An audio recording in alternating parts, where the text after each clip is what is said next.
बदली हुई सांस। उमा आज सुबह से ही बड़ी तेजी से अपना काम निपटा रही थी। उसके पीछे की वजह भी काफी खास थी। उसको पूरे 3 साल बाद अपने मायके जाने का मौका जो मिला था। काम करते वक्त वह काफी रिलैक्स थी क्योंकि सासू माँ ने उससे कहा था कि कुछ दिनों तक दीपा, जो कि उसकी ननंद थी, नहीं आने वाली है। उसकी यह एक ननंद 100 के बराबर थी।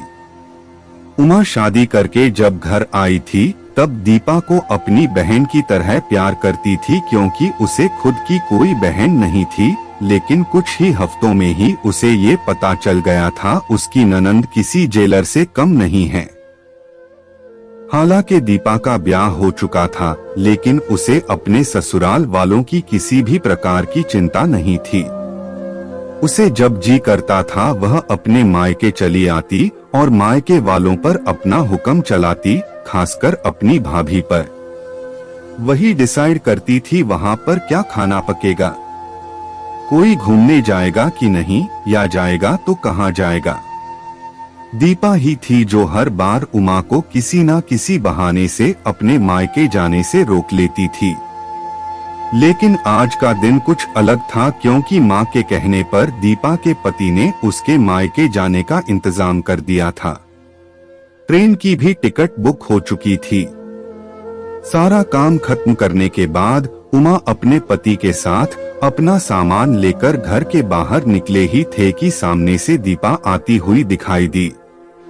दीपा, जिसके मुंह पर बड़ी सी स्माइल और आंखों में चमक थी, वहीं दूसरी तरफ उमा की आंखों में उसको देखकर पानी आ गया था जो बस आंसू के रूप में छलकना बाकी था। भैया, भाभी के पास आकर दीपा ने कहा, क्यों भैया, कहाँ चले अपनी पत्नी के साथ सैर सपाटा करने के लिए? अपनी बहन को भूल गए क्या? दीपक ने कहा, कहीं सैर सपाटा करने नहीं, तुम्हारी भाभी को मायके छोड़ने जा रहा हूँ। अच्छा, मैं आई और भाभी जाएगी? क्या आपकी पत्नी को मेरा आना पसंद नहीं है? दीपा ने भाई भाभी को टोंट मारते हुए कहा। मन में उदासी और आंखों में नमी लिए उमा पलटकर घर के अंदर जाने लगी क्योंकि उसने मान लिया था कि इस बार भी दीपा की वजह से उसके मायके जाना कैंसिल हो जाएगा। लेकिन तभी सामने से उसकी सास आई और बोली, तुम दोनों अभी तक रेलवे स्टेशन नहीं गए, क्या गाड़ी के पीछे दौड़ते हुए जाओगे? दीपा बीच में टपकते हुए बोली, यह क्या कह रही हो माँ? मैं आई हूँ और आप भाभी को मायके भेज रही हो। क्या अब आपको मैं इतनी खटकने लगी हूँ? माँ ने दीपा को डांटते हुए कहा, तेरा क्या है बेटा, तेरे लिए ये मायका थोड़ी ही है।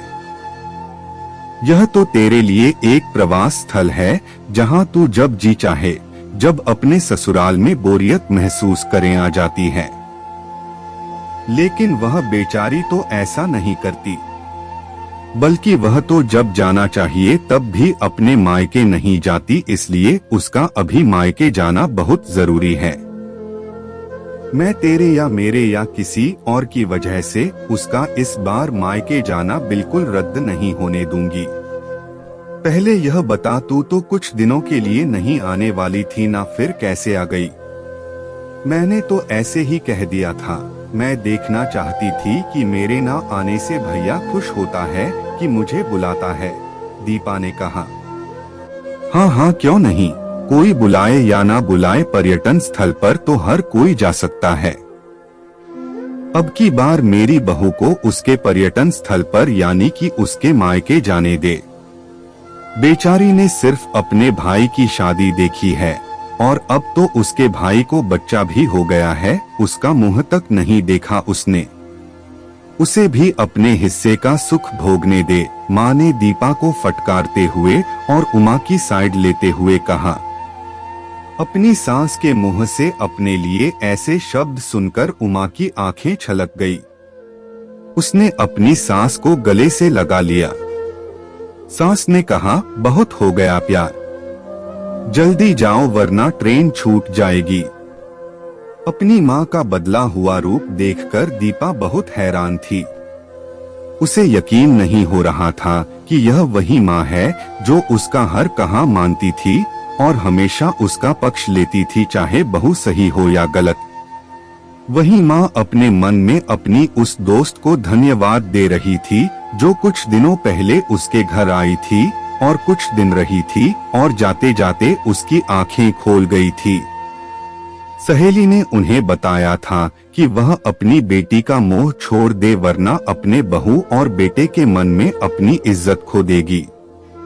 बिना सोचे समझे, बिना अच्छे बुरे का विचार किए हर फैसला सिर्फ अपनी बेटी के हिसाब से लेना सही नहीं है। रेलवे स्टेशन पर ट्रेन के डिब्बे में बैठी उमा के चेहरे पर एक बहुत प्यारी मुस्कान थी जिसे देखकर दीपक को महसूस हुआ कि यह वह प्यारी मुस्कान है जिसे उसने 3 सालों से देखी नहीं थी। सच ही तो है, मायका महिलाओं के लिए पर्यटन स्थल ही तो होता है जहां वह अपने ससुराल की सारी चिंताएं, टेंशन भूलकर कुछ दिन आराम से रह सकती है।